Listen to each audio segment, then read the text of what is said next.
This is 9/11 Freefall.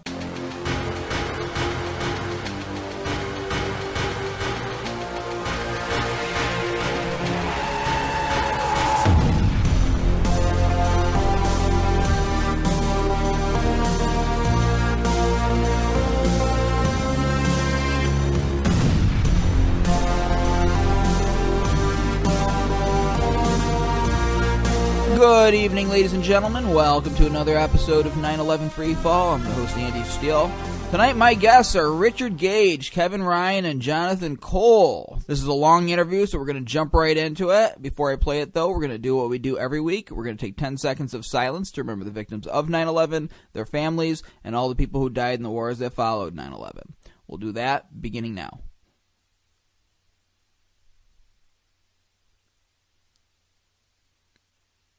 And that's 10 seconds.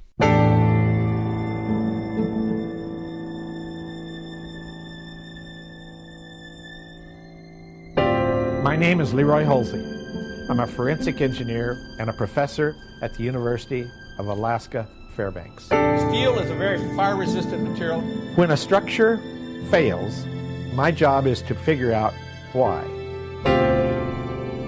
Over the next year, with a team of PhD students, I will be rebuilding World Trade Center Building 7. How does floor 13 respond with respect to 12? Using the same drawings that were used to build it originally, we will reconstruct it virtually. Our goal is to figure out why it collapsed late in the afternoon on September 11, 2001, even though it was not hit by an airplane. The investigation conducted by the National Institute of Standards and Technology concluded what we found was that uncontrolled building fires caused an extraordinary event. The collapse of World Trade Center 7 was primarily due to fires. Our investigation will evaluate the probability that this was the cause of the collapse. We are making this study open and transparent. Whether you are a physicist, engineer, architect, fire expert, or specialist in another field, or just an ordinary citizen, we want your participation. We are making all of our data available online. Every aspect of our process regarding the modeling will be shared. And we will be giving regular updates from the lab as we continue our work.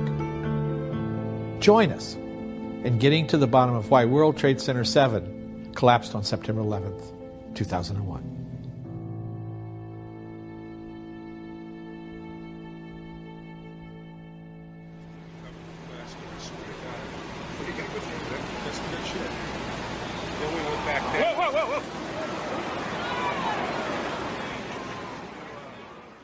The views expressed on this show by guests and the host on issues outside of the 9/11 controlled demolition evidence are the opinions of those individuals alone and do not necessarily reflect those of architects and engineers for 9/11 Truth.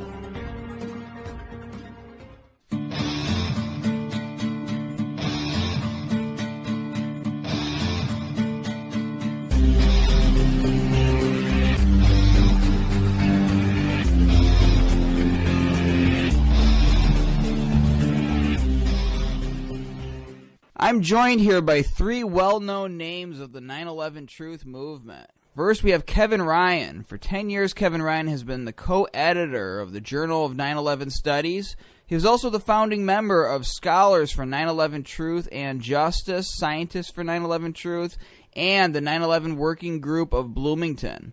A former board director at Architects and Engineers for 9/11 Truth, he's co-authored several books and numerous peer-reviewed scientific articles on the subject. He's given public presentations around the country and in Canada, and he continues to do research into the crimes of 9/11 in order to help people come to a better understanding. Kevin, welcome to 9/11 Freefall. Thank you. I'm glad to be here. He's joined by Jonathan Cole. John is a civil engineer who began to realize that something was very wrong with the official story of how the towers fell in late 2007. He's conducted several experiments in an effort to either prove or disprove various aspects of the science behind the event. He has a YouTube channel under the name of Physics and Reason, and his videos are also on David Chandler's website called 911speakout.org. Jonathan, welcome back to the show. Well, thank you, Andy. It's a pleasure to be back on. Thank you. And, of course, we have Richard Gage, AIA. Richard is an architect and the founder and CEO of Architects and Engineers for 9/11 Truth, now representing over 2,400 architects and engineers calling for a new investigation into the destruction of the Twin Towers and World Trade Center 7 on 9/11. Richard, happy to have you back on. Thank you, Andy. It's an honor to be here with this wonderfully accomplished crowd here in the 9/11 Truth Movement. I know. This is an amazing trio we have here, and these people right here that I'm joined by today are going to be in St. Petersburg at the event being held. We had Mikey Smith, the coordinator, one of the coordinators of it, on about a month ago. So if you're not aware of this event, if you haven't seen the bulletins put out telling you about it, you can simply go back into the archives and listen to that show, listen to all the great plans that they have for this, and of course the great plans include the presenters that we have as guests on this show now. So the audience can look forward to that, and if they're in the area, purchase your tickets. But just to start off with, because Kevin is a new person here on the show, so please tell the audience how you woke up to the issue of 9/11 Truth, the controlled demolition evidence, and started to do something about it. Yes, it's been about 13 years since I started to investigate 9/11 back in 2003 after the run-up to the Iraq War. And it was clear to me and a lot of people that the justification for the Iraq War and the invasion of Iraq was based on false evidence. And so I began to question the events of 9/11 after reading an article on the web. And I recalled that the CEO of the company that I worked for had given me information verbally about how our company, Underwriters Laboratories, had certified the steel used in the World Trade Center towers. And so I began asking questions at my company for about a year, rattling some cages and making people a little uncomfortable. And I was told to hang on. The government was investigating the events, and UL was helping them do that. And it would all come out and become clear at some point. When the NIST report did come out that UL helped to produce in October 2004, were the first drafts of those reports being shared. They were very disturbing, and clearly the conclusions that they were reaching were contradicting the results of the tests that NIST and UL had performed. So I wrote a letter to NIST about this, allowed the letter to become public, questioning the report, and I was fired for doing that in November 2004. And since then, I've been pretty active in a number of ways trying to get to the truth. Well, that is a story for a lot of people in the 9/11 Truth movement, particularly the people who first started speaking out. And the great thing is that more and more people become awake to this thanks to the efforts of the great activists out there listening. It becomes less taboo. It becomes easier to speak out. But we needed those pioneers laying the foundation early on. All right, so we're going to just jump into a little sneak preview of what you can get at the event in St. Pete. And I'm going to go down the line. We'll start with Richard and just ask, what are you hoping that the audience in St. Pete takes away from your lectures? What generally are you looking to talk about when you're up there presenting? Well, we're addressing primarily an audience of activists. There'll be dozens and dozens, hopefully 100, activists assembled from around the country who are spending the overall weekend, all day Saturday and Sunday, getting organized, finding out why has it taken us 15 years now to try to understand well, not just what really happened, because we've got a pretty good grip on that, but how we break through into the American public, particularly the global set of countries of this world community. We have got to wake people up. I think most of us are motivated, as Kevin highlighted, that these wars that were started as a result of 9/11, the destruction of our liberties, civil liberties in this country, the spending of $4.5 trillion on a global war on terror, it all goes back to 9/11. So all of us here are focused on different aspects, different angles, looking at it, so we can develop a message to try to cut through in the mainstream media, government officials, the American public, all of whom are either in denial or some level of complicity. So what we do at AE 9/11 Truth, and what I'm going to do Saturday night, is focus on the indisputable scientific forensic evidence for the destruction of these three skyscrapers, because they are the center of this focal point of manipulation of the American people to go to war and give up our freedom for security. And so I'm focusing on Building 7 right off the bat, because when people see that building go down in 7 seconds on the afternoon of 9/11, not having been hit by an airplane, they go, whoa, wait a minute, that's obviously a controlled demolition. Yeah, now we got a starting point for the discussion. And so I want to inspire the activists assembled there as to the value of this crystal clear piece of evidence that they can then go and use in their respective communities and associations, work, colleagues, friends, that they can show a 15-minute video, for instance, that we made that is narrated by Ed Asner, that takes you step by step through from the beginning of the introduction of Building 7 then to its conclusion. And then we'll touch on the Twin Towers as well. I hope people will be inspired. I'll also share a small portion of the story of how I got into 9/11, how AE 9/11 Truth was formed, and where we hope it can go now as we accelerate in the number of activities we're doing. But on Saturday, in the first half of that presentation, I'm really looking forward to weaving together a tapestry of the incredible work that Jonathan Cole has done on thermite and making the value of science crystal clear in the couple of short films that he has put together also. So that's the first half of Saturday night, and I bet John has a lot more to say about those films for us too.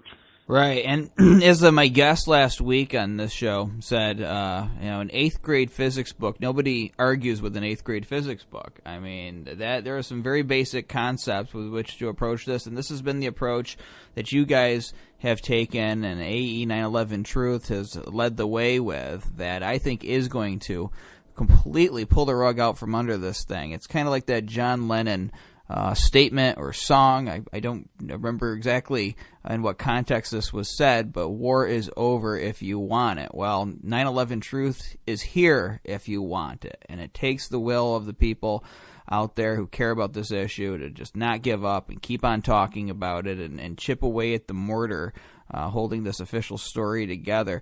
Jonathan, same question for you. Give us a little preview. What are you going to talk about that night? What do you want the audience to come away with after listening to you? Yeah, well, as Richard mentioned, I have done some experimental videos before, and I'm sure most people in 9/11 Truth are aware of some of them. I did some stuff with eutectic steel, what caused a eutectic steel. It wasn't the drywall, as we were told. And, of course, I tried to demonstrate what thermate can and can't do. And I've been working on some other stuff within the last year, and what I'm going to do is put I'm working on a PowerPoint presentation right now with some more experiments that I've done. And this time I'm focusing on the motions that we observed on the Twin Towers. Because I've heard before that, you can't model the Twin Towers, it's too difficult to model, and my stuff, I'm trying to demonstrate physical principles that are independent of scale. And so what I've done is I've got a presentation I'm going to put together called The Force Behind the Motion. And basically the theme is that we don't have to scale the towers to understand the motions that happen there. And I want to focus on two fundamental motions. The first is the downward motion of the top. We observe the downward motion. Obviously, that's gravity causes that downward motion. And the second motion that we observe is a lot of the debris flying horizontally outward. And so we have a downward motion and an outward motion. And so what I've done is I put some more experiments together, which I'll share with the audience there, trying to figure out basically which came first. Was it down and then out, or was it out and then down? And it's kind of a little bit of a twist on some work that Tony Zamboti's done and David Chandler, with the missing jolt and all that, but it really focuses on kind of a chicken and an egg thing. What happened first to make the motions that we observed? And can anyone make a model that replicates those motions that we observed, a real model, not just a computer-generated model, but a real model of anything that replicates the motions that we observed? And so I've got a little talk I put together, talks about forces and some basic physics, and then gets into, hey, let's see if we can make a model to emulate the motion we observe, not trying to emulate the Twin Towers themselves, but just to mimic the motion. Because you can have completely different objects have similar motions, which means it also has a similar force, because force and motion and acceleration are all tied together in Newton's second law. So that's what I'm putting together right now. The other thing I could do, it depends on time, is I kind of drift away from the science, and I have on some of my later videos. I had a video called Expert versus Expert, and I do touch on the wars and kind of the conflicting information we've heard. So I drifted a little bit away also, not quite as much as Kevin, but Kevin, I kind of took my cue from him. And I can also show a video I did about a year ago and talk about it. It's called 9/11, The Devil's in the Details. And the theme of that video really is that anybody that's looking for the truth today or in yesteryears is basically labeled or called a name by the authorities. And the reason the authorities do that is because they don't want the majority of the people to listen to anybody who has anything that's unorthodox or not in the mainstream. For example, today, lots of us are called conspiracy theorists or deniers or whatever the subject is. People just throw a name at it without really looking at the details to figure out why are these people saying what they're saying? Are they just hateful, un-American people, or is there some real information in there? And like I say, it's nothing new. Most of us, I think, today believe that the Earth does move, and we do actually go around the sun and not the other way around. And the only reason we know that is because the heretics, I guess you want to call them, of yesteryear, those heretics observed some details and they said something doesn't make sense. It has to be the other way around. So I might show that and discuss that, and that kind of drifts a little bit away from the science and into what the individuals that are out there risking their neck and coming out and having the courage to say stuff. What the names are being called, and it's not the first time in history. It's happened time and time again. So that might segue into maybe perhaps what Kevin's going to do. Well, as I've said several times on this show, we're going to get to a point in our society where questioning anything, we're smelling gas and wanting to call the gas company to make sure there's not a gas leak will be considered a conspiracy theory or the actions of a conspiracy theorist. I think the word's been overused now to anybody that questions any particular official story, even when the evidence is reasonable and even when the event isn't as politically charged as 9/11 is. So I think the overuse of that word is working in our favor. Kevin, same question. What do you want the audience to come away with, and what are you going to be talking about? Well, I've done some things that could be considered activism over the years. I've organized conferences, made a lot of presentations, done a lot of kind of leafletting things and so forth. One thing that I don't think that has caught on enough is moving from, not completely away from, but maybe in parallel, from calling for an investigation to actually conducting an investigation. So I know that the Architects and Engineers group has done a good job with their petition of gaining awareness throughout the United States and elsewhere of the need for an investigation. I know that some people, including Richard, have made some progress in other countries as well. For example, Malaysia and Canada. There are a lot of countries who had citizens who were killed on 9/11. So there's another avenue outside of the United States with 57 countries or so who had victims of the 9/11 attacks. But the avenue that I really want to push in my presentation is doing investigation ourselves.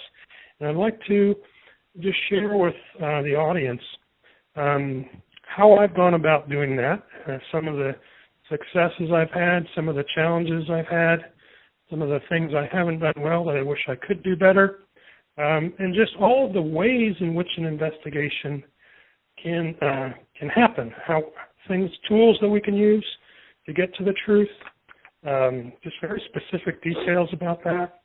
And then, of course, yes, I will be naming suspects, which I've already done before, and I'll try to explain why those suspects are worth further investigation, whether what I call legitimate suspects in the crimes of 9/11. And so we'll get pretty specific, and it will go beyond just the World Trade Center. The truth about 9/11, of course, has many other aspects to it, and I'll see if I can't get people interested in joining me in conducting our own investigation to the point where we can be ready when the masses are ready, when the majority of the population are ready for an investigation. We can have already done some of that, and I think made it easier to pursue a formal investigation. You know, I've been watching documentaries about other issues for the past week, and there's always this sense that, we're going to have a difficult time because the system is what oversaw the official cover-up to begin with. And if you watch certain documentaries, you might begin to feel that way. We're going to start backwards in reverse order here. Kevin, what do you think are the biggest institutional obstacles in our way, given that we've basically proven the case for controlled demolition on September 11th? The biggest obstacle that I've seen is the propaganda tools that are being used in mainstream media. And so I know I see you had a recent show with some folks discussing Michael Shermer of Skeptic Magazine. And years ago I had a chance to debate Shermer on Air America Radio. And I found that he really, there are people like him, whether it be Popular Mechanics, for some aspects of the BBC Corporation. There are certain propaganda tools out there and propaganda sources that are the hardest thing to deal with because, if it's a mainstream news source like the New York Times or Washington Post, people tend to believe what they say regardless of the facts of the argument. So that's been the biggest challenge, and I think that it can be dealt with, but it requires more and more people getting involved and more agreement on the solidity of evidence. What is the best evidence? What should we be speaking about with one voice? And I think Richard and John have both done good work with regard to that. The demolition of World Trade Center 7 is a great example. Other examples are the multiple conflicting accounts given not only for the World Trade Center but for the air defense failures. Believe it or not, there's some very solid arguments that there was 9/11 insider trading, and that was never investigated. There are a lot of other things that we can go into. So I think that propaganda is a big challenge. Just inertia, people's inertia. They really don't want to get off their butts sometimes and look at something that is in the history, is in the past. But if they see how important it is in terms of the fact that, for example, President Obama continually speaks about 9/11 as a driving force for many of his policies, and the government uses 9/11 regularly to to talk about the police state activities that appear to be happening, the very controlling laws that are being passed. If people really connect these things and see it clearly, then we'll make some progress. Oh, absolutely. And nobody does anything they'd rather not do unless they're afraid of something else, whether it be public embarrassment or just some kind of prosecution or something. So, it is going to take inertia, like you said, no doubt. Jonathan, what do you think the biggest institutional obstacles have been so far? Well, just to kind of follow up, I'm not sure if it's institutional or not, but I do agree there's a definite, there's a pretty heavy propaganda out there. Propaganda is something we always thought of the Soviet Union as having, and never America. And really, in my opinion, America's probably got the best propaganda because it's not obvious, unlike other people's propaganda. When we look at it, we can say, that can't be that way. But America's really got it down pretty well because we believe what we're told, really for the most part. But I think more than just the institutional issues of it, I think it's more, I think a lot of people are struggling economically. They're trying to raise a family. They're trying to keep their own life going. And really, for the most part, our spheres, our worlds, are relatively small with our family and our friends. And this is a big topic. And I'm not going to say that people are apathetic or indifferent. I think that they're so busy and they're so consumed by their day-to-day living and their 9-to-5 jobs or lack of jobs that they just feel perhaps overwhelmed to even get into it, to delve into the topic. So even if they know about it, even if they're aware of it, that there's something bad wrong with the whole story, it's just that they don't have the time to deal with it, I think, for a lot of people. Now, on the bright side, something I've noticed is that, like I said, I think a lot of people are aware that there's something pretty horribly wrong with this, because I think if you read the independent media, which of course is the Internet, thanks to the Internet, thank God for the Internet, if you read some of the comments when there's stories out there, for example, there was a huge skyscraper fire in Dubai over the holidays. Well, even on the mainstream discussions of it, when you read the public comments, you're going to see quite a few comments that, hint around that people know darn well what's going on. There may be a comment on that Dubai fire that, gee, good thing it wasn't on 9/11 in New York City. It would have been completely crashed into its own footprint. There'd be nothing left of it, but it's still standing. So the good news, in my opinion, is that even though people are busy and people can be indifferent, I think there's a lot of people out there that really, they don't want to say anything publicly, but deep down they know that things are not right and that their own government is hiding an awful lot of information about this event. So that's sort of the positive news. At least that's my perspective when I read a lot of these blogs and comments out there on stories that are happening today. Yeah, it's funny that you have this, exactly what you just described, the Dubai fire happened on New Year's, and all these matter-of-fact articles simply pointing out that the fire happened, and then you go to the comments section, and it's these debates about World Trade Center 7, and you would think that if these people in the media were so concerned about their readership, as they claim to be, that they would see that and do some kind of follow-up story, comparing and contrasting the two. But no, the debate goes on, and they just overlook it. And just a huge divide between the media and the people, and I don't think that's going to be good for the media, corporate media overall. Richard, what do you see as the biggest obstacles? Well, unfortunately, it appears to be the people themselves. I hand out literature in the street here where I am with our local activist group. And the good news is that many of them are aware. And I'm talking at least a quarter of them, and sometimes up to, in some communities, 50% of the people are aware that we were lied to about 9/11. They may not know all the details. A lot of them do know a lot of details. But they're not doing anything. And I can't explain that because I don't think, propaganda, as we've been talking about here, doesn't explain the inaction. Although the effect of propaganda on people, on their neighbors, their friends, their coworkers, as soon as we talk to somebody and they just get deer in the headlights. They can't even imagine and conceive of what it is that I'm talking about, or they get angry. That happens too. I'm talking about the other 50 or 75% of the people who don't know. It's enough to kind of drive you underground emotionally. And not me. For some reason, myself, Kevin Ryan, John Cole, Andy Steele, we've been built differently, and I don't understand why we have risen our heads up above the propaganda, have been able to see the magnitude of the lie.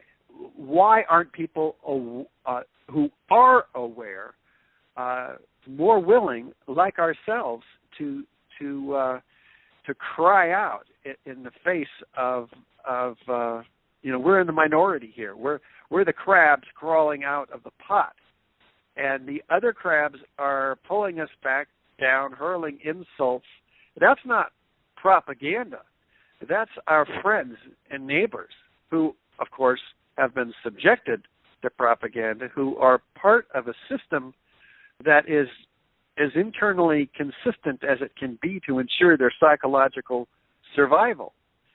And that's why I thought it was so important to include the 8 psychologists who are expert witnesses in the film that we made, 9/11 Explosive Evidence, Experts Speak Out, because they really go far to help us to understand how deep this programming and propaganda is, how it keeps us immobilized in fear, how we don't want to be rejected, isolated, ostracized. And as John pointed out, or Kevin, that we've been put in a state of such busyness trying to survive financially that with all the things that we have to do every day, there's just not a lot of time left in people's worlds after they've made financial commitments and to raise our lifestyle, to put us in debt, that we now have to work ceaselessly to try to overcome. It is a rat race, and I can't tell you how grateful I am to be in the position of having, with a lot of help, developed an organization that is dedicated to encouraging people to be more active with all of the resources we have, brochures, DVDs, banners that people put up everywhere, screenings of our films around the country and around the world. The people who are willing to do something, which unfortunately I'm guessing is of the 25% of the people in this country who may be aware that we were lied to on 9/11. Even call it 10%, just as a conservative measure. Less than 1% of those are actually really talking to others about it actively, and a point, maybe 0.01%, I'm guessing, are doing it at the level that we all are, and on this call. So I'm trying to increase that number. That's why I'm excited about St. Petersburg. Because, we've given the evidence. I've given 450 presentations around the world and 39 countries and about 90 American cities. And it's not been enough over 10 years now. It's not turned the tide. So what do we have to do? We have to form a grassroots organization that will go out and multiply. We have to multiply what we've done 100-fold and 1,000-fold. And so we have to have some sort of organization, some sort of structure to do that. So I'm excited about these local action groups that are forming all across the country. And that's being organized and formed in St. Petersburg. And I think Kevin and John and I are our primary market, if you will, in Florida, in St. Petersburg, is these activists who we're relying upon to go out and do something, because we can only reach, so many people at a time. In some cities it's 35 people. We fly into a city and we can speak to 35 people. It doesn't even pay for the flight. Sometimes it's 100, and it has been 200. And on very rare occasions, 1,000 or on one occasion 2,000 people. So we've got to find a way to reach greater numbers of people, and it is not Kevin and John and Richard, and it's not even Andy on radio, which theoretically can reach so many people and does. But it's got to be thousands of foot soldiers, as you will, to use a military term, which we don't really like to do.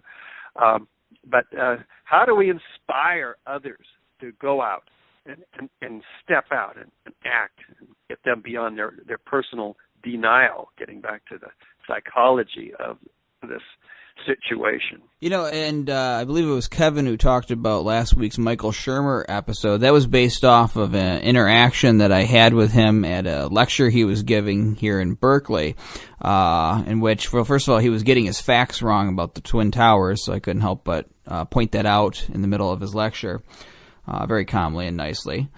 He didn't really take it that way, though. But later on, I asked a very reasonable question in the proper way, of where you write it out on a piece of paper and the guy on the stage asks it for you, but without having it in front of me. Essentially, it boiled down to the fact that critical features of Building 7's design was left out of NIST analysis, even though they were present. So what harm could it cause to rerun the analysis? Because these features would have prevented their thermal expansion hypothesis from initiating the collapse the way they say it would have. So what's the problem with rerunning the analysis just to get a more accurate idea of what happened to this building? Rerun it with the proper features included. What harm would there be? And it's such a reasonable question that nobody could say no, but the way it was handled, it was just avoided. It was just essentially handled with asking questions about, do you think this and that is a conspiracy too? And so I'm bringing this up because we talk about how powerless people feel, but to watch somebody who's on there presenting himself as a expert on something, as having some knowledge of this, who's even selling books on how he can debunk every conspiracy theory known to man, to simply revert to these tactics and avoid the question, makes you grow, like to the size of Paul Bunyan. It puts them in a little jar and it lets the audience see them for who they are. And so I'm saying this to the audience, is if you approach it in this way, in the most reasonable way possible, and that particular question is very reasonable, you should get your data right when you do any kind of experiment, I think is the most effective means, because they don't want to give us an inch. They don't even want to admit that they should rerun the analysis, the people who have made a living off of opposing a new investigation to a certain extent. And that is the unreasonable position to take. So that's my advice for how to go about this. But I want to hear from you. We're going to go in reverse order again, starting with Richard. What do you think the best approach to take if you've only got a few minutes with somebody to get them to open their eyes to this issue? What do you think the best approach is? Everybody thinks they know what happened to the World Trade Center. We all saw it on TV. Jet planes hit the buildings explode, and they drop to the ground. Therefore, jet planes equals the destruction and jet fuel. And it's very difficult to break that down and show people the truth about that. For instance, that there's an hour or so between the time the planes hit the buildings and the buildings went down, and a lot went on in that hour, and their destruction has literally nothing to do with jet fuel or the jet plane impacts.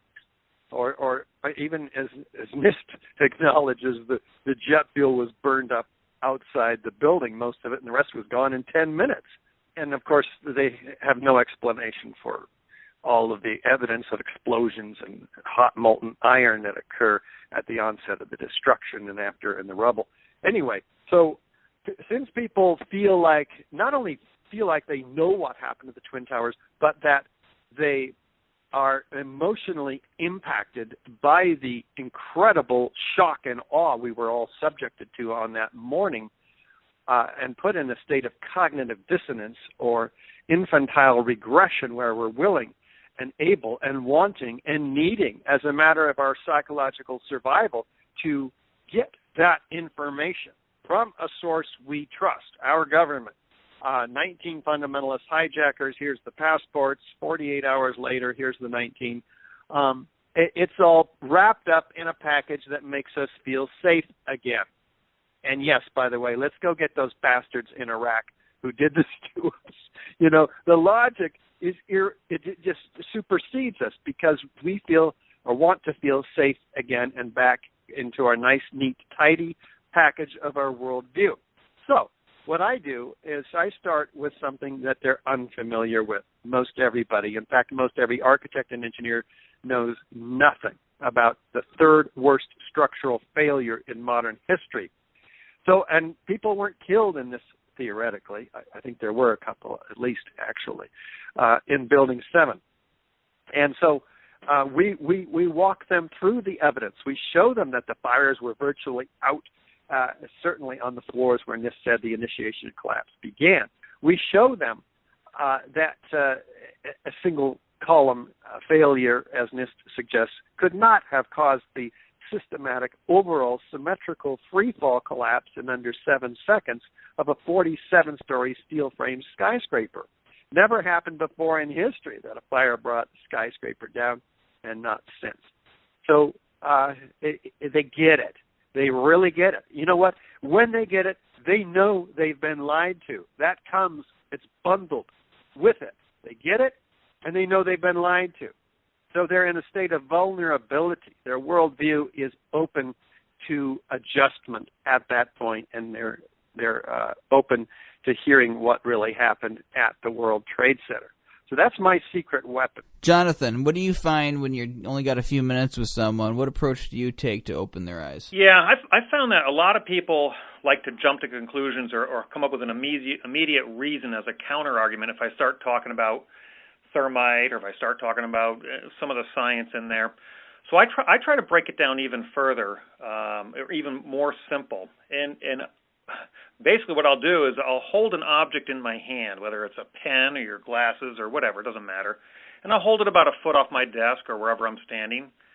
And I ask the people, I say, listen, I say, if I open my fingers, what's going to happen to this pen? Is it going to fall down to the floor, or is it going to go shooting up to the ceiling? What do you think is going to happen? And of course everybody says, well, obviously it's going to fall right down to the floor. I say, yeah, but how do you know that? I said, just because it's happened always before, how do you know it's going to happen again? And well, they say, obviously, they say, well, of course it's going to fall to the floor. We know that. And I said, yeah, that's right, we do know that. That's a law of physics. That's why we know that. It's never been broken yet by anybody. Now, what if my dog was to hold this, or what if the President of the United States were to hold this, or what if the King of England was to hold this?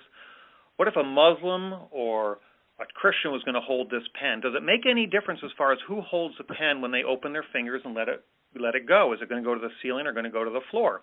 Well, obviously, of course, it's going to go to the floor. So it's independent of no matter who lets that thing go. Then I say, okay, now, if I tell you a story, and that story relies on the fact that this pen will not fall to the floor, but instead it's going to go zooming up to the ceiling. And in order for the story to be true, that pen must fly up to the ceiling. Would you believe that story? Well, of course, they say, of course we wouldn't believe that story. That's ridiculous. I say, well, what about if the government and all your books and everybody around you swears that that pen is going to go flying up because it's relied upon in their story? Would you believe everybody in the whole world? And they're going to say, well, no, they can't be right. I said, that's correct. I said, so any story that relies on anything that breaks the fundamental laws of physics has to be wrong, correct?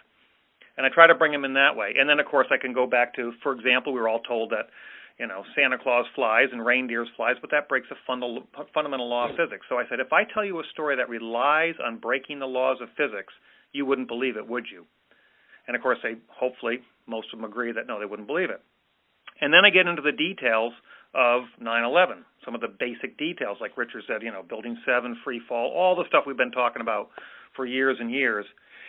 And it's funny, even then I was talking to a friend of mine who was not exposed to any of this. Even then, they still try to jump to conclusions. Like when he sees Building 7, he says, well, obviously the terrorists got in there and did that, so they must have done it. They still don't. It doesn't connect with them that, it couldn't have been the 19 hijackers that put anything in there. They were, even if they were on the plane, whatever, they were dead. They couldn't have put it in there. So how did they do it, and how did they get in there to do it? But it's amazing how deep their beliefs are, their belief system, to counteract anything I bring up after that, the pen story, dropping the pen. But anyhow, so that's what I normally do, and I try to bring them in slowly, and I find that people, again, they jump to conclusions, they get off on tangents, and they want to know the whodunit right off the bat. And I said, you can't go there yet. I said, you've got to understand what happened before you can understand the whodunit. And so that's sort of the tact I use. Kevin, same question. If you only got a few minutes with someone, how do you usually open people's eyes? Well, if I had the option of showing them videos, I certainly would start with the World Trade Center, Building 7, for example, just showing this building, 47-story building collapsing in 7 seconds in a looping fashion is usually enough to get people's attention. Additional videos that are of interest include some that were released via FOIA request by the International Center for 9/11 Studies. For example, the firefighters who just came out of the building and talked about secondary explosions throughout the buildings are usually pretty compelling witnesses for people to see.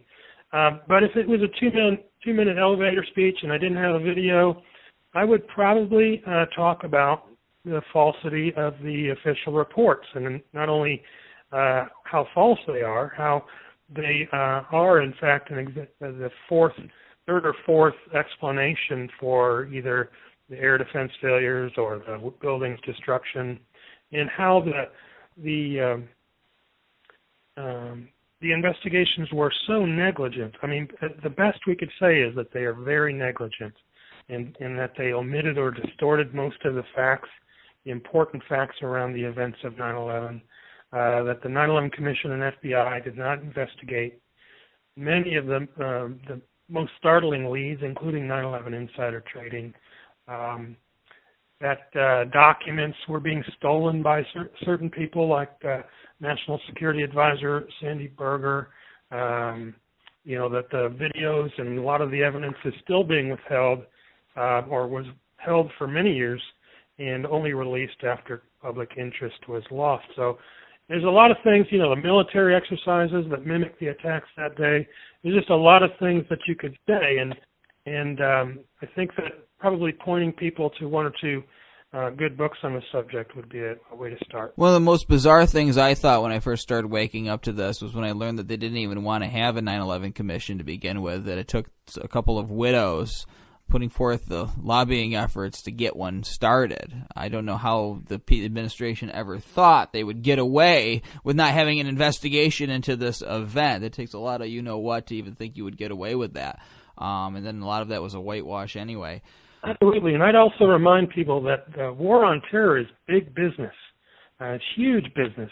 I mean, they gave us the opportunity, 9/11 gave us the opportunity to invade countries that we already planned to invade, and it has produced a huge monetary windfall for big corporations. So that's important to keep in mind. Well, and I always say this too, even if you believe the official story, the fact that information is withheld and the fact that they didn't want an investigation, I would love that kind of job where I can just screw up and not have to be looked into. I can, if I'm a security guard at a museum and an important expensive painting gets stolen, I can confiscate the videos of it.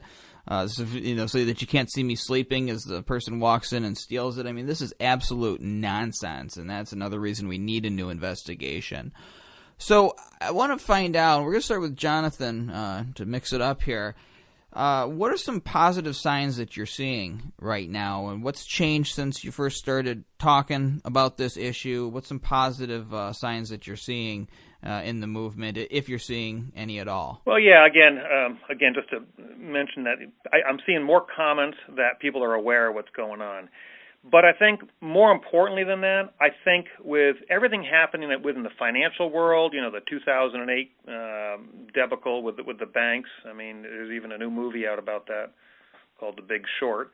But anyhow, I think more people are waking up to the possibility that 9/11 was an inside job, if you will. just because of the other things that are happening in the geopolitical world and their personal world and the financial world. They're seeing a lot of things that aren't so rosy as they were before. And so I think people are becoming aware through the internet of a lot of other issues out there that where they've been misled and lied to.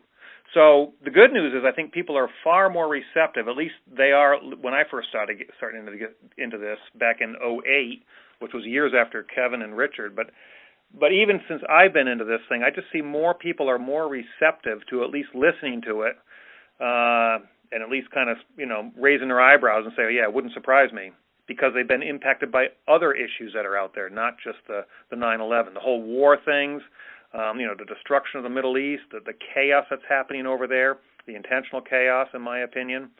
So people, I think it's good. I think people are more receptive than they were, at least when I first started getting into it. Yeah, it amazes me, too, how many people have heard of this compared to when I first started back in 2006, or I guess that's the time. I was just talking to someone the other day when I first broached this topic with this person, and she was saying, yeah, I know all about this 2 years ago. I woke up to it one night. Good for you. And I'm seeing that more and more now, so I take that as a positive sign. Kevin, what positive signs have you seen? Well, I certainly do believe that we made a difference, that minds have been open to the fact of the 9/11 story being false, and that if you look on not just social media, but on comments on news source articles, you'll see a lot of people just jump in and say, hey, this relates to the fact that 9/11 was a false story. But one thing that I think is really positive is it also helps people question new terrorist events. I think there are a lot of people who are much more willing to question every terrorist event, and they should. They should question every terrorist event. Not that every terrorist event is a false flag, I wouldn't say that, but I would say that every one should be questioned. We can do more along these lines if we prepare people to investigate terrorist events as soon as they occur, safely, of course, but I think there's a possibility that we can do something along those lines. And it goes back to the fact that 9/11 Truth has made a difference. Absolutely, and eternal vigilance is the price of freedom. That's Thomas Jefferson said that. That used to be the tagline on my old news website. Richard, same question. I know we're seeing positive signs everywhere, but I'm going to let you take the floor here. What are some positive signs that you've seen? Well, the fact that we have people around the world that will bring together speakers like St. Petersburg, for instance, and the 500 presentations that we have done, most of them are in the last 2-3 years. We have done tours, for instance, where people do bring us our new film, for instance, Firefighters, Architects, Engineers Expose 9/11 Myths, where Eric Lawyer, who founded Firefighters for 9/11 Truth and now has 200 statements of support from firefighters from all across the country, he and I made this film several years ago, but recently was edited, and we are halfway through an overall U.S. tour separated into regions. So on the Southwest, for instance, we had 8 cities in 10 days, and we reached, through, if you count the radio interviews, thousands and thousands and thousands of people, which is great. That is really good news. We then went to the Northeast, and we had 12 cities. Which was incredible, and we are launching the Northwest tour in April, where we'll be in Seattle, Portland, Eugene, Spokane, Coeur d'Alene, Sandpoint, Idaho, and on into 4 cities in Montana in April, and then it's the Southeast in May, where we'll have probably at least 12 cities in the Southeast states of our country. That happens because there are still people who care, who are interested, who support AE 9/11 Truth. In fact, we have 1,600 sustaining members of AE 9/11 Truth who give somewhere between $2.50 a month, which everyone can afford, on up to $5 or $10 or more per month. that enables us to do really incredible things, which we could not do otherwise. No way. Like going to the annual convention of the American Institute of Architects, where we can reach more than 10,000 architects with our 20-foot wide evidence booth, in which we have 2 large screens showing Building 7 coming down. It's absolutely captivating. The architects stop, they watch, they go, what in the heck is that? And we say, what does it look like? And they say, well, most of them, a controlled demolition. Yeah, interesting you said that, because we think so too, but NIST says da-da-da-da-da. And so we have a conversation, and we signed up 100 of these architects onto our petition in Boston at the convention there, and 100 before that in Atlanta, where the National AIA Convention was. And we're coming back to Philadelphia in mid-May, to get even more. And so the fact that we can do this and reach out to professionals and mail our new Beyond Misinformation booklet to 20,000 architects and engineers, we can't do that without the sustaining memberships.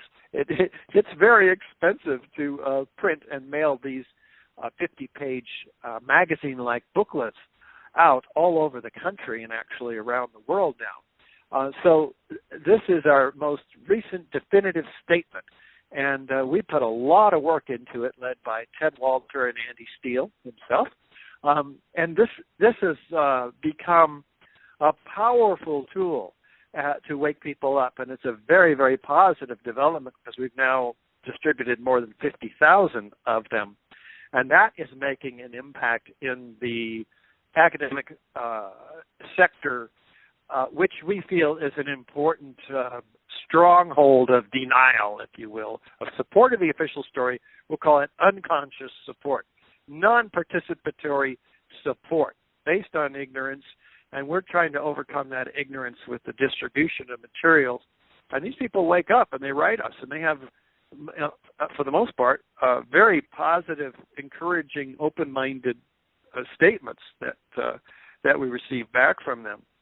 I think another piece of good news is that we have been able to successfully stay focused on the science, which is why I think AE 9/11 Truth and its supporters are the tip of the spear, and our petition signers, 2,400 of them now, the tip of the spear of that is heading toward the Achilles heel of the perpetrators of 9/11 by the incisive scientific focus.